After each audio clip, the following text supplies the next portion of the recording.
সেনাপ্রধান তিনি একটি বক্তব্য দিয়েছেন।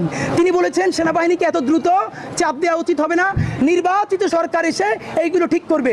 আপনাকে জিজ্ঞেস করতে চাই, আপনি কি বাংলাদেশের সেনাপ্রধান নাকি আপনি ভারতের সেনাপ্রধান? বিএনপির প্রতি আমাদের একটা দাবি ছাত্র জনতার পক্ষ থেকে, ভারতের উপরে আপনারা ভরসা করেন না, আপনারা ডুববেন ডুববেন ডুববেন।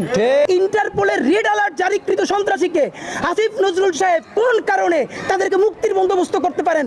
কত শত কোটি টাকার বিনিময়ে, অথবা সামনের নির্বাচিত যে নির্বাচন আসবে সেই নির্বাচনে কোন পদ পাবার প্রলোভনের বিনিময়ে এই সন্ত্রাসীগুলোকে উনি মুক্তি দিয়েছেন? আপনাদের মাধ্যমে আমরা আসিফ নজরুল সাহেবের কাছে জানতে চাই।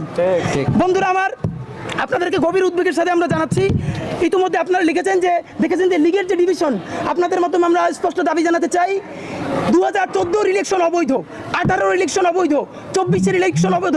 সুতরাং এই অবৈধই যদি ইলেকশন হয়, সেই ইলেকশনের এমপি মন্ত্রী তারাও তো স্বাভাবিকভাবেই অবৈধ। তাহলে